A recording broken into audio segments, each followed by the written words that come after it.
Kita dapati bahawa masalah capaian adalah satu masalah yang serius lah di peringkat perubatan. Kemudian masalah seterusnya yang kami jadikan sebab mengapa timbulnya idea ini adalah cawangan tidak merasakan keberadaan pusat, kewujudan pusat, ataupun dengan kata lainnya Khairah tidak dilihat sebagai perubatan pusat. Apabila kami buat survey minggu lepas, kami dapati 81% ahli hanya 81% ahli yang sedar dan merasakan bahawa perubatan Khairah ni adalah perubatan pusat. Saya menjangkakan sama ada 95% ataupun 100% orang sedar perubatan Khairah adalah perubatan pusat.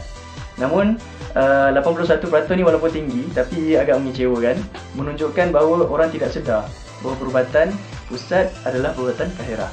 Kemudian satu survey lagi kami tanya kepada ahli tentang kerjasama yang jitu di antara pusat dan juga cawangan yang mereka lihat. 58% sahaja ahli responden yang mengatakan ya ataupun yang bersetuju bahawa terdapat kerjasama jitu di antara pusat dan juga cawangan. Jadi perkara ini bukan satu perkara yang menyenangkan hatilah bagi pihak perubatan. Untuk memberikan peluang kepada ahli-ahli di seluruh cawangan di seluruh Mesir untuk menganggotai perubatan pusat ataupun majlis tertinggi perubatan ini. Kita dapati persatuan yang semakin membesar dari setahun ke tahun, mencapai 5,000 orang ahli. Sepatutnya untuk menjadi lebih adil dan lebih matang sebuah persatuan itu, kita perlukan suara dari setiap cawangan. Persatuan yang meliputi ahli seluruh Mesir seramai 5,000 orang ahli, tetapi jawatan kuasa pusat hanya diwakili oleh ahli di peringkat Khairah saja. Jadi di situ terdapat satu kekurangan kepincangan yang besar dalam struktur organisasi. Lebih adil dan lebih bijak untuk kita ambil wakil dari seluruh cawangan untuk perkembangan idea yang lebih baik dan lebih adil, insya-Allah.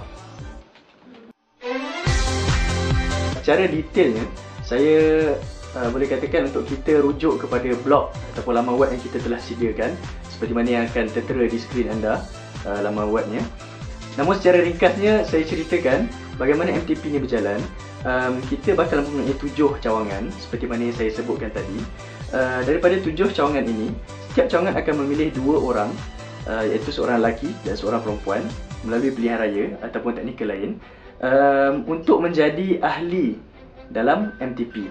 Jadi 7 buah cawangan kali 2 orang ahli, lelaki dan perempuan, kita akan dapati 14 orang ahli yang bakal menganggotai jawatan kuasa Majlis Tertinggi Perubatan MTP ini. Jadi 14 orang inilah yang akan disusun mengikut setiap portfolio. Yang mana setiap portfolio ni anda boleh rujuk di dalam laman web. Kita ada presiden, timbalan presiden, naib presiden 1, 2, setiausaha agung 1, 2, bendahari kehormat 1, 2, dan beberapa jabatan sukan dan aktiviti luar, jabatan penerangan, jabatan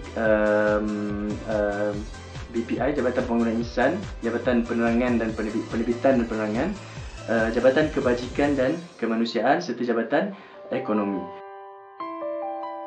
Untuk bidang tugas, senarai bidang tugas yang lebih detail, saya jemput anda untuk rujuk laman web kami, majlistertinggiperubatan.blogspot.com. Tetapi secara ringkas saya boleh katakan Majlis Tertinggi Perubatan ini sudah mengkhususkan bidang tugas mereka hanya tugas-tugas yang berkaitan dengan pusat. Iaitu apa? Dalam menentukan dasar tahunan perubatan, menentukan hubungan luar dan hala tuju perubatan. Kemudian dari sudut membuat keputusan-keputusan besar, memberikan arahan kepada perubatan cawangan, memberikan arahan kepada jabatan di cawangan, menerima laporan, menyelaraskan kerja-kerja dan juga mengetuai mesyuarat intercawangan. Jadi itu sahaja tugas ahli MTP ini, kerana kita sudah asingkan tugas-tugas pusat dengan tugas-tugas yang bersifat lokal. Yang pertamanya,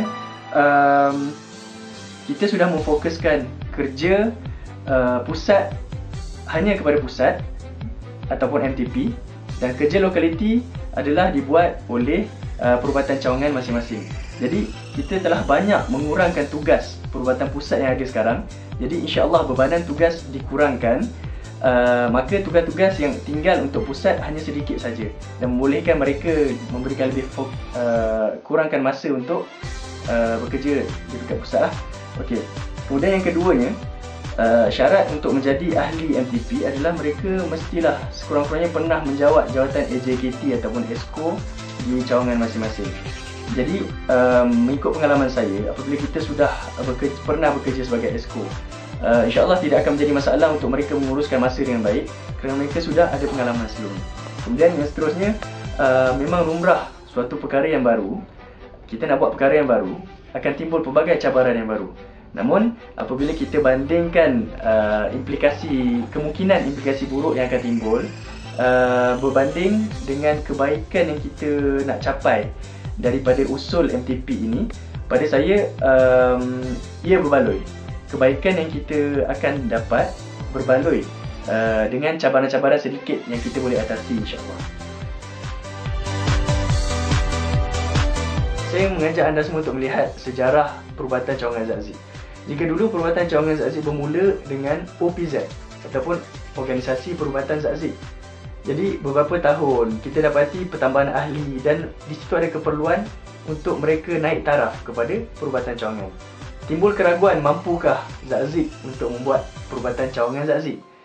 Namun akhirnya mereka telah buktikan bahawa mereka mampu. Jika kita lihat data taburan ahli di peringkat Kahirah, kita dapati di Universiti Kahirah saja kita dapat 600 orang. Kita ada 600 orang ahli. Di peringkat Ainu Syam saja kita lebih kurang ada 400 ke 500 orang ahli. Manakala di Universiti Al-Azhar saja kita dapati lebih kurang 700 ahli. Jadi collectively mereka menjadi ribuan ahli berbanding dengan cawangan yang lain seperti Tontor contohnya, mereka ada 600 orang ahli. Jadi saya tidak nampak perbezaan di antara kekuatan tenaga ahli itu untuk Cairo saja berbanding dengan Tontor, Mansurah dan sebagainya. Jadi dari segi kuantiti ahli tidak akan timbul persoalan, tidak akan timbul isu kurangnya tenaga ahli di peringkat Kahirah. Yang pertamanya saya ingin menyeru sahabat-sahabat ahli perubatan sekalian untuk yang pertamanya fahamkan betul-betul usul ini. Fahamkan dengan kefahaman yang betul-betul jelas tentang usul MTP, usul penubuhan MTP ini.